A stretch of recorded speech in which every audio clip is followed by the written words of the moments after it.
Bienvenue sur Africa 24 dans cette nouvelle édition du Non-Stop Info. Voici les titres de l'actualité. Un hommage a été organisé ce 1er février à Kinshasa en l'honneur d'Étienne Tshisekedi, grande figure de l'opposition congolaise décédée en février 2017. Une messe d'action de grâce a été donnée à la cathédrale de Kinshasa. Des activités politiques à la permanence du parti UDPS ont également été organisées dans la commune de Limete. Le gouvernement remanié pour la 3e fois en l'espace de 2 ans au Burkina Faso. Une occasion de donner un nouvel élan à l'action gouvernementale et d'accélérer le rythme de mise en œuvre des réformes et des chantiers. Et puis le GICAM, groupement interpatronal du Cameroun, a signé ce 31 janvier un mémorandum d'entente avec son équivalent français, le MEDEF. Objectif, assurer aux investisseurs français des appuis à Douala et faire bénéficier aux entrepreneurs camerounais l'expertise des Français.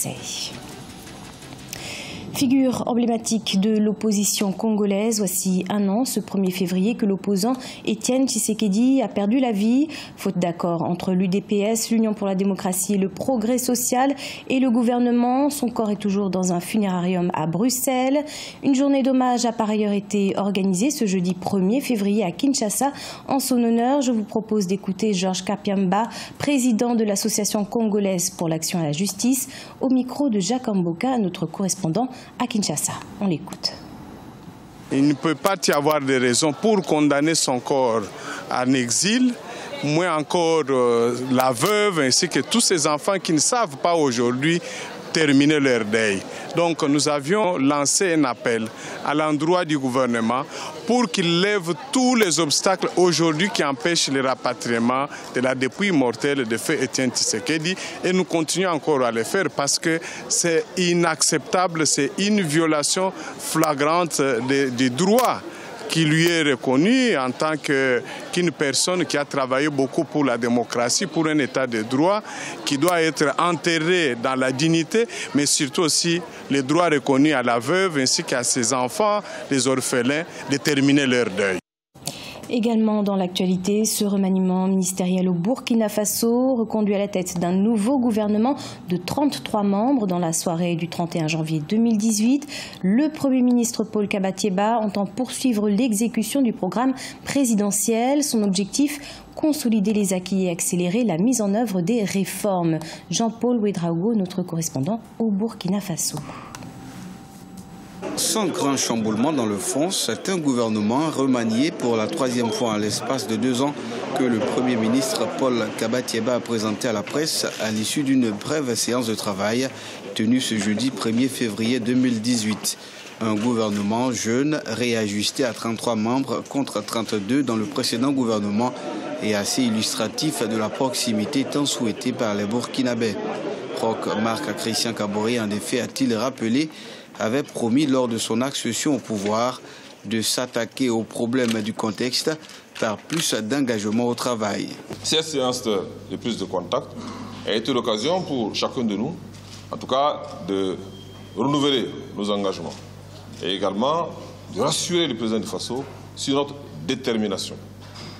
Sur notre détermination à ne ménager aucun effort pour, en tout cas, les missions qui nous sont confiées dans l'intérêt du Burkina Faso et dans l'intérêt également du succès de l'action gouvernementale.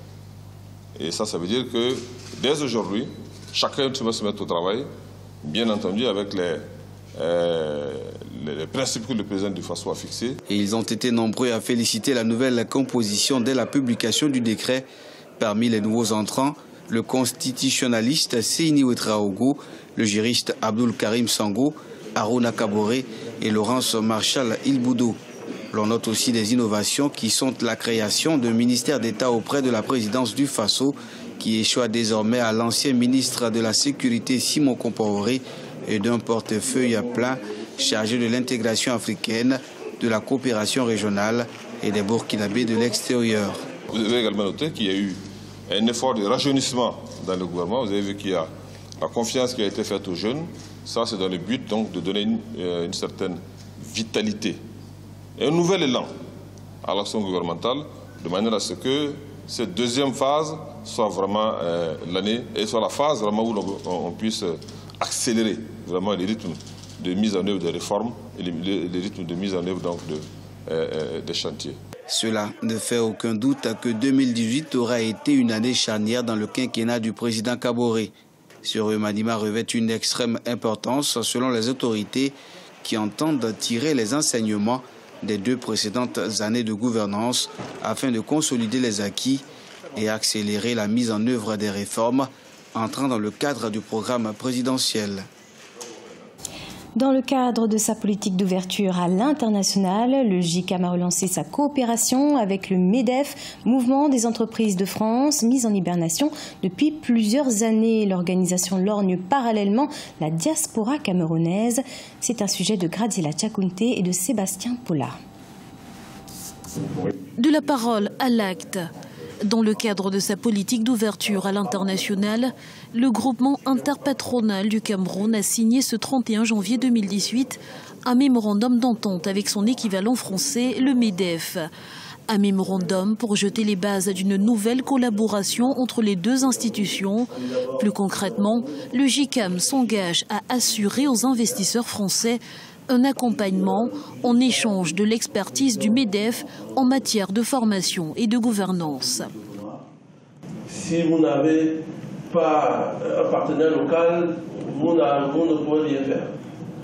Les IDE passent également par cette démarche de la coopération que nous sommes en train de faire vis-à-vis des patronats étrangers. Ce partenariat que j'ai signé avec Gataz hier, mais la Côte d'Ivoire l'a fait depuis. Mais nous, à chaque fois nous sommes là comme des spectateurs, on voit le train passer sous nos yeux. Pourtant, nous devons aussi, à travers cette coopération, ces partenariats, et vous, la diaspora, faire en sorte que les choses aillent mieux. Moi, je vous mets le défi. Venez avec des partenaires. La diaspora camerounaise, c'était l'autre cible de cette mission du JICAM. Une diaspora estimée à plus de 5 millions de personnes qui s'est construite sur un vivier d'intellectuels, mais qui fait partie de celles qui retournent le moins s'installer dans son pays d'origine, brandissant une panoplie d'obstacles. Eh bien, cette diaspora, le message du JICAM est clair, il faut oser. Il y a des difficultés, comme partout, mais ça ne doit pas décourager les Camerounais à pouvoir aller investir au niveau du Cameroun. Il y a des plateformes qui sont créées pour ça. Il y a le JICAM qui est là pour ça aussi. Un impératif donc, car pour émerger, faire entendre sa voix et assurer son leadership naturel en Afrique centrale, le Cameroun a en effet besoin de tous les créateurs de richesse, des créateurs de richesse dont le JICAM se veut la principale porte d'entrée.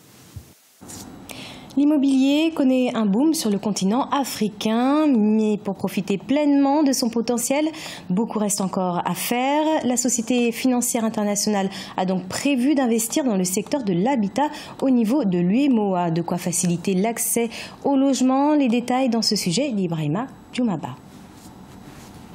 Le secteur de l'habitat de l'Union économique et monétaire ouest-africaine vient de bénéficier de l'appui de la Société financière internationale. Au total, c'est 9 millions de dollars, soit 4,7 milliards de francs CFA, qui sont mobilisés pour doter les populations de la zone UEMOA d'un habitat décent.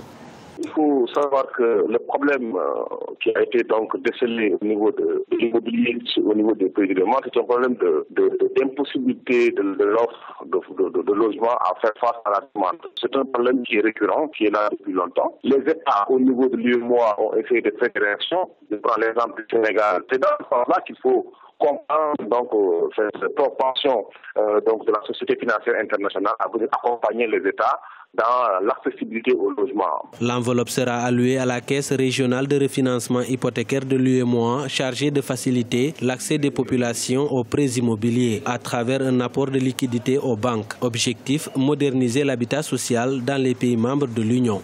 Moi, je pense qu'il faudrait que la Banque mondiale accompagne les États plutôt à mettre sur place un dispositif de régulation, et c'est notre devoir dans le cadre de l'UEMOA quand même de créer une agence de régulation qui va fonctionner et qui va permettre dans chaque pays de déterminer le coût et d'aider les consommateurs à pouvoir avoir une vérité des prix. Et de par le contrôle, on pourra lever l'assimétrie d'informations sur les coûts et essayer de baisser les prix pour une accessibilité beaucoup plus facile aux populations. Ce financement de la SFI permettra d'améliorer le taux d'accès à l'habitat dans la sous-région. Ce dernier présente un déficit de 3,5 millions de logements. Dans les pays de l'UEMOA, seulement 7% des ménages possèdent leur propre habitation, selon les chiffres officiels.